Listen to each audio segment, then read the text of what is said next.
Happy Sunday, everybody.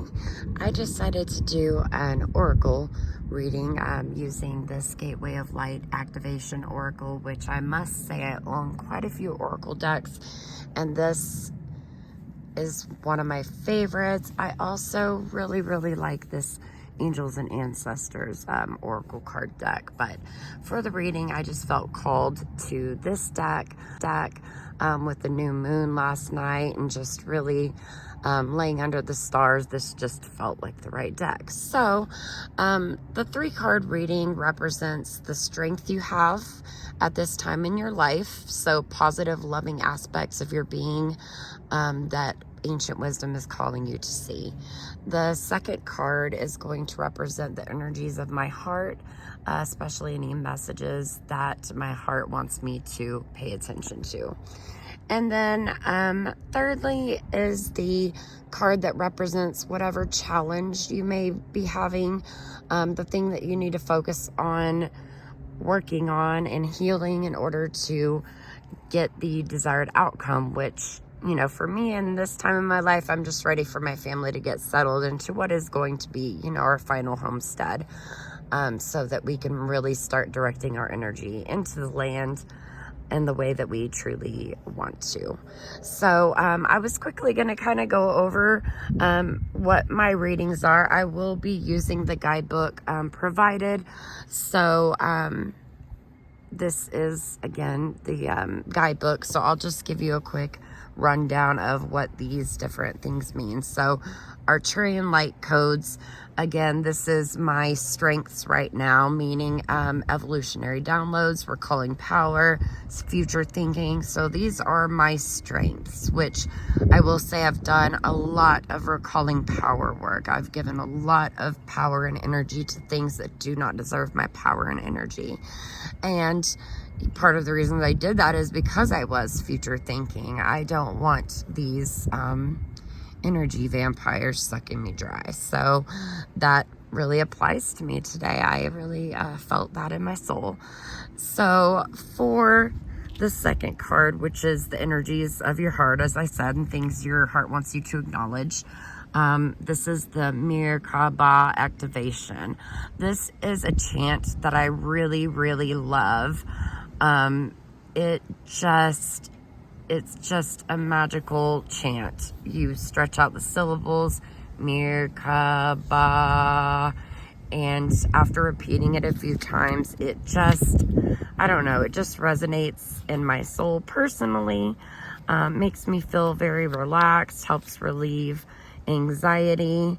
And this is going back to ancient Egyptian and Hebrew words. That's where the Merkaba stands from, and the message is to raise your vibration and that you are in a place of ascension. So all of this is, you know, about finding harmony, attention, love, care you've been giving to your body on your spiritual journey. So that is, that's essentially my heart letting me know that I am on the right path. Sorry.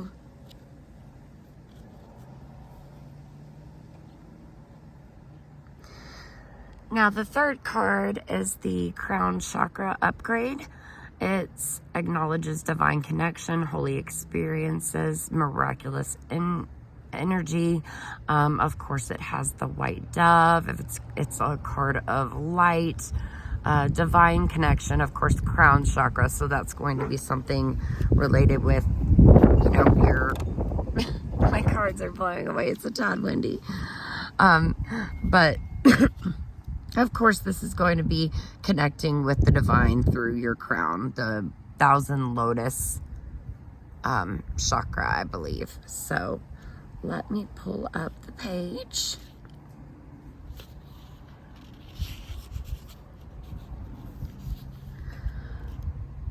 So, so this just talks about how the crown chakra is the energy center found at the top of the head, symbolized by a 1000-petaled lotus that governs our connection to wisdom, both internal and that of source, which I definitely feel like if I would call anything the most ultimate power, I feel like it would need to be called source. Something that is just everywhere. That's what connects with me. Of course, you do not have to agree or practice the same, but I personally am not a Christian practitioner, but I do recognize the symbolism. It crosses many barriers, it crosses many continents, many ethnicities and cultures, and I still really feel a connection to a lot of the things having to do with Christianity. So specifically, you know, that white dove that represents hope a lot of times. So the recommendation for this, since this is the challenge card, what I need to work on is connecting, using the crown of my head, opening it up, letting downloads take place, downloading consciousness from the heavens. So it's letting me know that my crown chakra is essentially trying to be upgraded, and I just need to do my part to help make sure that that happens, because since it has been presented as a challenge card, you know, the message saying my crown chakra has been upgraded is probably not the case. It's probably more of a guidance that this is my challenge and this is something that I need to work on. And that's the way that I'm going to look at it. Let me replace my cards. So again, I really do love this deck. I'm not sponsored by anything, but as you could see, it's a very, very beautiful deck. Beautiful images. The book for the guidebook, it actually tells you about the actual card itself and what it means and where it came from, the origins.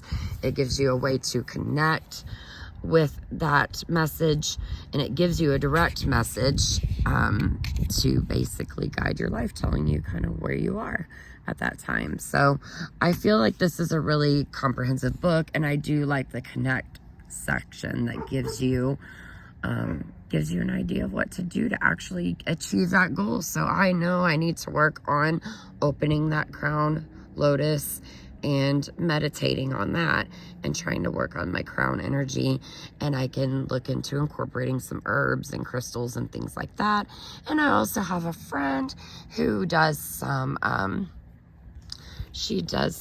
chakra work, so she has offered to work with me on that, and I'm really looking forward to taking her up on that offer. Her name is Laura, and she is an absolute divine goddess, and I adore her. So I hope everybody is having a wonderful weekend. I look forward to hearing from you shortly, and I hope you enjoyed this little oracle deck reading. Have a blessed day.